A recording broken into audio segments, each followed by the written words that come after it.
designer of Pole and Kingham pipe organs with whom I've been working for 7 years. In the fall of 2013, we were contacted by Church of Our Lady to give a proposal to rebuild the 1919 Casavant organ. We were very excited about the possibility of this job because Casavant organs are some of the best in North America, and we knew that the organ could be a great instrument once again if it just had some new life breathed into it. So we're really excited that at the end of this project we'll have one of the premier organs in the city, if not the region. So the console, all of this space was formerly filled with all the old switching mechanism that controlled the organ. And that's a bunch of little pneumatics that moved fingers of wire onto other fingers of wire and controlled what pipes were played depending on what key was pushed and what stops were on. So all of this was filled with that heavy, obsolete mechanism which was becoming unreliable and after being 100 years old. And so all of this will be replaced by one small gray box computer which will just fit in right here, and the rest of the console will essentially be empty. It will contain only the things you see here. This is the computer box which will go in the console, and it's essentially a desktop computer. There's a processor inside, and each keyboard and each stop is wired into the computer. And this computer connects to a similar computer unit in the actual chamber where the pipes are, and they communicate, and the computer in the chamber plays the pipes that the computer in the console tells it to based on what keys and stops the organist is playing. These are the old keyboard frames and coupler rails and stop jams, and the keyboards were really badly worn, and one had been replaced already with one of not very high quality. And the stop jams contained all this mechanical linkage that went to the rest of the console. And to accommodate the new draw knob heads, I custom made new stop jams, and a company in Pennsylvania made brand new keyboards. And this is the end of the cable which goes to the console computer. These were the most expensive single component of the project. These keyboards were built by Organ Supply Industries in Pennsylvania, and they were custom built for this organ. The tops, they're polished to almost a mirror finish, but they're actually cowbone. Since ivory is of course illegal, cowbone is the material which sort of most closely emulates the feel of ivory and ivory's ability to wick away sweat and have a really nice feel under the fingertips. And these sharp keys, although they look like they're polished plastic, they're actually highly polished ebony. So this is what they would have originally used, very similar to what they would have used in 1919 when the organ was built. So these pedals, the first two here, control a linkage to the chamber, and they control a set of louvers that cover two groups of pipes. This third one brings stops on successively and takes them off, which gradually increases the volume of the organ and decreases it. And the old mechanical linkage has all been replaced with this little potentiometer which hooks up to the computer system, making that process of switching much quieter. All of that's replaced by a small computer system which will fit in here, making the action totally quiet, when formerly all of that actually made a fair amount of noise. And it also opens up this entire chamber. The entire inside of the console no longer needs to be this big, but the proportions look right. So even new consoles, they still build with kind of an open cavity in them. So this is one of the console panels. The shell here was surrounded in these oak panels, and they've all been removed, and they've all been completely stripped and sanded and restained and revarnished. This piece of veneer here was quite badly worn.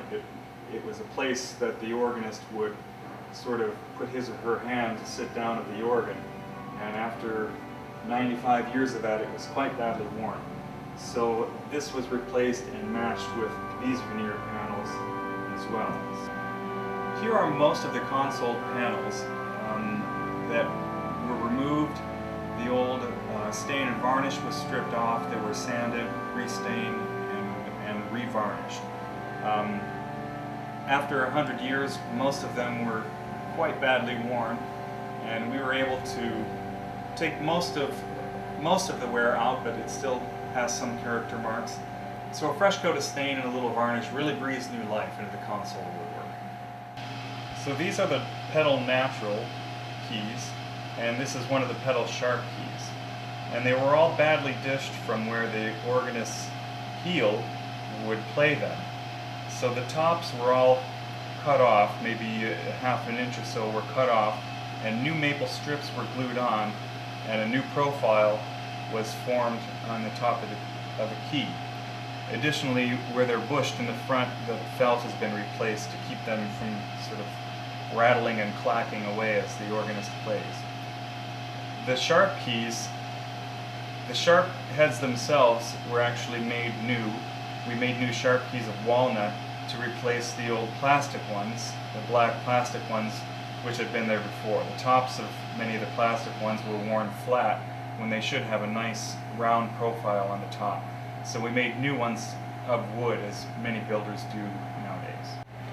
Here's the pedal board frame. We've refelted the bottom hammer rail to also quiet the pedal action, and while it's apart, it's of course being refinished as well. This is some of the pipework which has not been reinstalled yet. It's part of the great mixture stop, and we're doing some revoicing and some repairs on it to change the sound slightly, so we've kept it back in the shop for some time to do that work as well.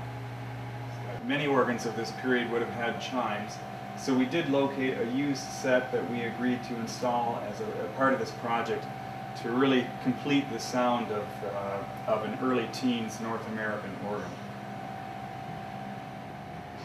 These are mandrels which I use in new pipe making and in pipe repair. So for example, if a pipe has a dent in it, you find the mandrel which is just the perfect diameter to slip into that pipe up to the dent, and then one can beat the pipe around the roundness of that mandrel to take the dent out.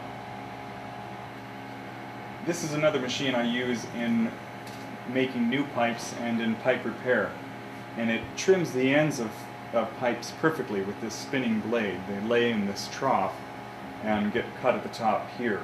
So sometimes one might repurpose old pipework at a different pitch and cut them shorter, or if one needs to solder on new metal to the top to lengthen the pipe, or solder new metal where something has been damaged, this trims everything perfectly flat and level.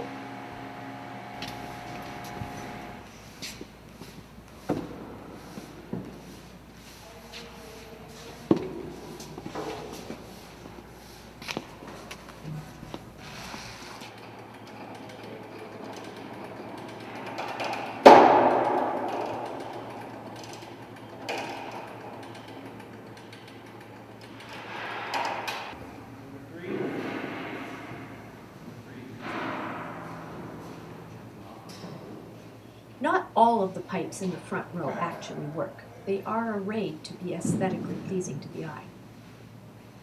Most of the ones in the left tower are fake, but all of the ones in the right tower are real.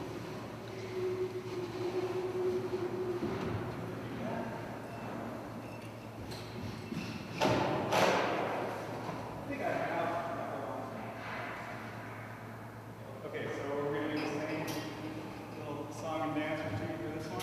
Probably don't need to. I think you need to. I don't know. Why not do it for the last one? I don't know. It's so heavy. I don't know that we need to do the last one.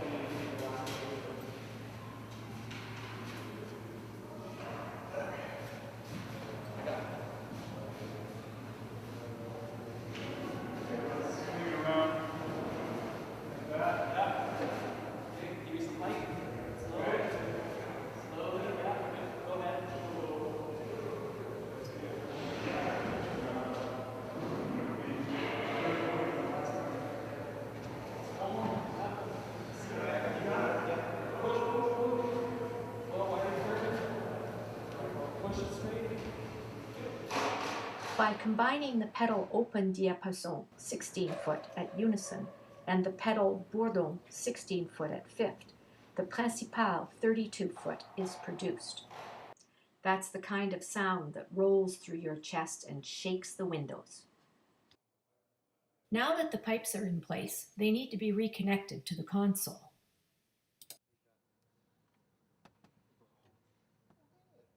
It's a good thing Joel has a degree in electrical engineering from Purdue University. Okay, I guess that's These are the connectors and the computer chips that determine which voices will be heard from the pipes.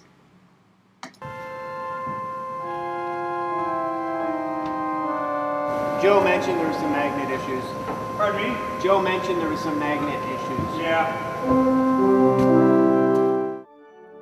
Joel also has a degree in organ performance.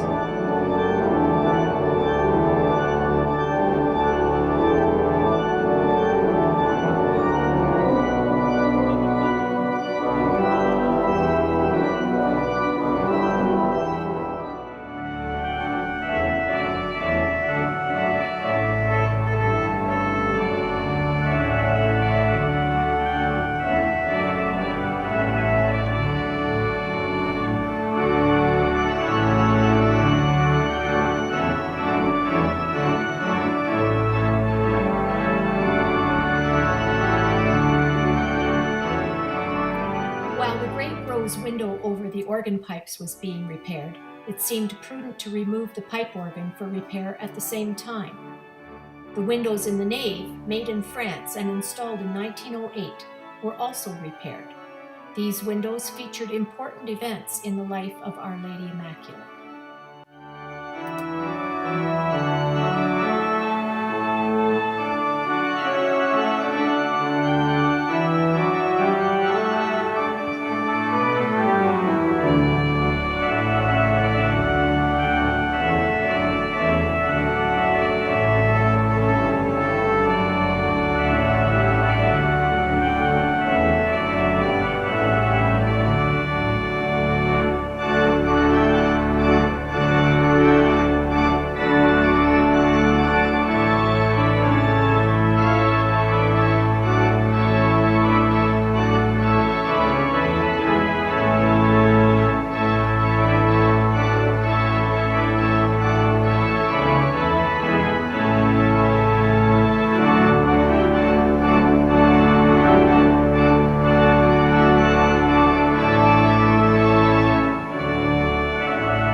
This is where the expression pulling along the stalks comes from.